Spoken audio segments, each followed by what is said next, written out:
Hello, dear viewers, and welcome to a new episode of Games and Names. We'll be featuring the sport of bow and arrow in Egypt in this episode, and we will be hosting a number of stars in the game in Egypt. So please follow us here on Nile TV International. Archery has occasionally been used from the backs of other riding animals in large open areas. It was a highly successful technique for hunting, for protecting the herds, and for war. It was a defining characteristic of the Eurasian nomads during antiquity and medieval periods, as well as the Iranian peoples such as the Alans, Sarmatians, Cimmerians, Parthians and Persians in antiquity, and by the Hungarians, Mongols, Chinese, and Turkish peoples during the Middle Ages. The expansion of these cultures have had a great influence on other geographical regions, including Eastern Europe, Western Asia, and East Asia. And in the modern times, there has been a revival for this practice as horse archery and associated skills were revived in Mongolia after independence in 1921 and are displayed at festivals and in China at the Guojijian law, mathematics, calligraphy, equestrianism and archery were emphasized by the Ming dynasty Honghu Emperor, in addition to Confucian classics, and also required in the imperial examinations. And Korea also has a tradition of horse archery. In 2007, for instance, the Korean government passed a law to preserve and encourage development of traditional Korean martial arts, including horse archery. And the history of Japanese horse archery also dates back to the 4th century, as it became popular in Japan, attracting crowds. In the US, horse archery is a growing sport today, and the British Horseback Archery Association was established in 2007 and is now seeing a great expansion for the sport in Britain. And last but never least, Kasai Lagos created a competitive rule system of horse archery in the late 1980s in Hungary and started to propagate this new form of the sport, first in Hungary, a home for the sport today, and then from the 1990s to the rest of Europe, the United States and Canada. The Arab region is also a big practitioner in the sport of mounted archery or archery on horseback riding. علي نصار 30 سنة. My name is Ali Nassar. I'm 30 years of age. I've been practicing the sport for 2 years now, since 2021. Before practicing bow and arrow, I had played a number of sports until I finally found my love and passion. I have participated in 11 or 12 tournaments since I began practicing the sport, and I have achieved some good results, including first in the 50-meter distance in the June 30 championship, and I also grabbed a couple of bronze medals, one in the Egyptian Cup this year and another in 2021 also in the Egypt Cup. Regulations for the sport differ from distance to distance. In our sport, we have shooting that ranges from 18 meters to 70 meters. So if we talk about the range from 18 to 60 meters, we have 10 rounds of 3 arrows each in every round, making for a total of 300 points. And of course, the athlete with the most number of points wins. In the Olympic style, and that's the 70-meter distance, we have 12 rounds, and they go like this: 6 rounds of 6 arrows each. Then we take a break of 15 to 30 minutes before we do it again. 6 rounds of 6 arrows in every round, for a total of 72 arrows or 720 points. My specialty is the recurve, and it's very important in that specialty to have a good bow and arrow. The handle is very important. The limbs, we have powers that range from 32 to 46. The stabilizer is also very important, and the clicker, and of course we have something called the sight, and that is the thing that helps you reach your target.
طريقة التدريب طبعا احنا مفروض نلاقي يومين في الاسبوع. Practice is usually conducted 2 times per week, and each session is 2 hours. That's in the regular periods. But of course, every athlete can and should increase his or her exercise time, because practice makes perfect.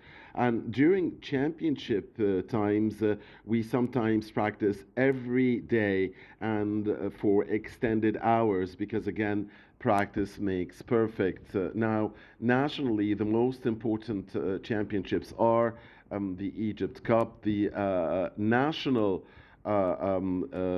tournament, of course, and also the Golden Arrow, the Silver Arrow, and the Diamond Arrow, and the 30th of June Championship.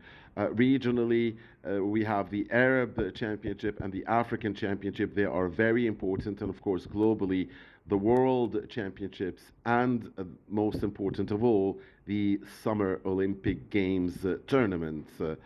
We choose and select national team players according to the scores they achieve during the concerned season. Then we gather them in a training camp together, and then we pick the best out of them, and we usually mark a certain score or level that they have to achieve so as to be able to represent Egypt in international competitions.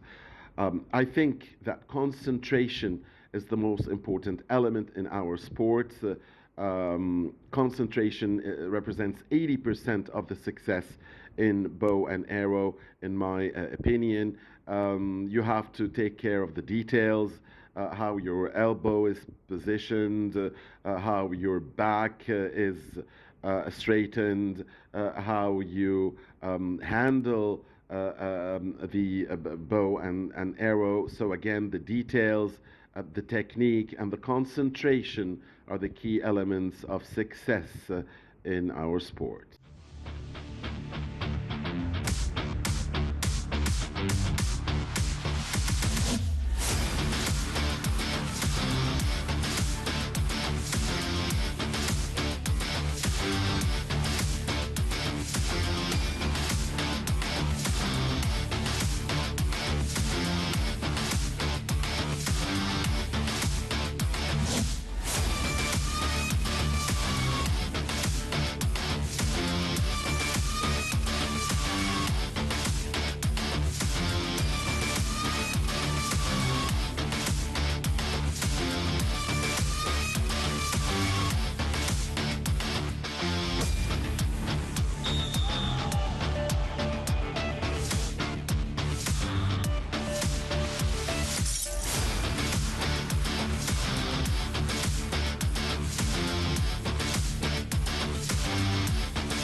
الدول المنافسة لمصر. Egypt's competitors in the African continent usually come from North Africa. We have Algeria, Morocco, and Tunisia who excel at the sport and compete with us on the African scene. On the Arab scene, we can add to Algeria, Morocco, and Tunisia, Saudi Arabia, the United Arab Emirates, and Kuwait. And these three Arab Asian countries also have a big number of talented athletes in bow and arrow.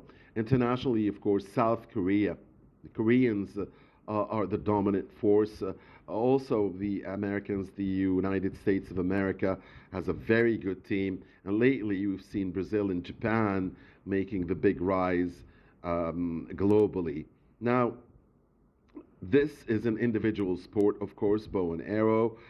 Sometimes we find it difficult to find the tools and equipment necessary to practice the sport, and this is an obstacle that puts some players out of competitions. We need more sponsorship from the Egyptian Association for Bow and Arrow. We need financing because sometimes the equipment is not there, and other times it is there in a limited quantity, and at other times the prices of the equipment and the tools are very high.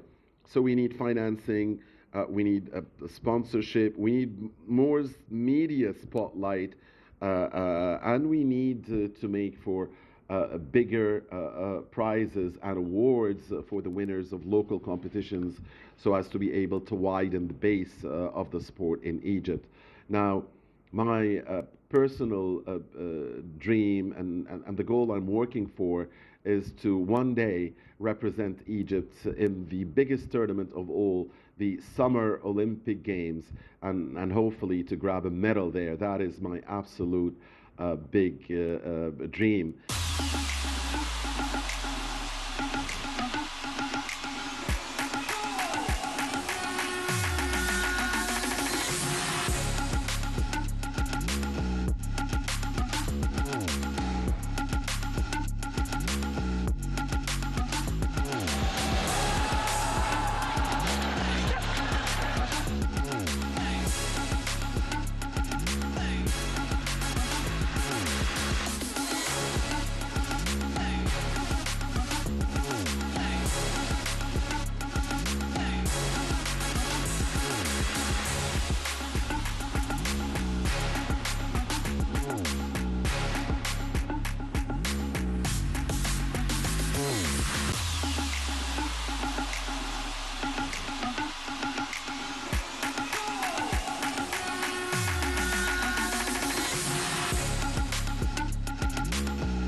حمزة ياسر عزب.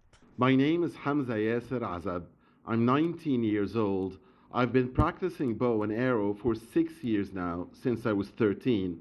I have participated in a number of friendly and official competitions here inside Egypt, including the Egypt Cup, the National Championship, and the 30th of June tournament. I finished third in the Egypt Cup and third in the Golden Arrow tournament. Safety and precaution is very important in our sport, which is sometimes played on an individual level and sometimes on a team level. It's very important to have that team spirit. And sometimes, by the way, we do the score for ourselves. We are the monitors. So now, as far as the training sessions and exercises go, in regular times we might practice 2 or 3 times a week, but in championship times we practice 5 times a week at least. You don't have to be very muscular or very strong physically to practice our sport, but of course you have to be fit and to have an overall good physique. The United Arab Emirates, Kuwait, and Saudi Arabia are Egypt's competitors in the Arab region, while internationally, South Korea, Japan, the USA, and Turkey lately are the top countries that practice the sport. Al-Said Club and Al-Rimaya Club are the most prominent in the sport here in Egypt. We do need more of a media spotlight so as to widen the base for the sport in the country. This is very important to be able to find talented champions and produce generations and generations of successful athletes. As for my wish and dream for myself and for the sport, is to represent Egypt in the Summer Olympic Games.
اسمي ملك أحمد وجيه. My name is Malak Ahmad Wagih. I'm 16 years old.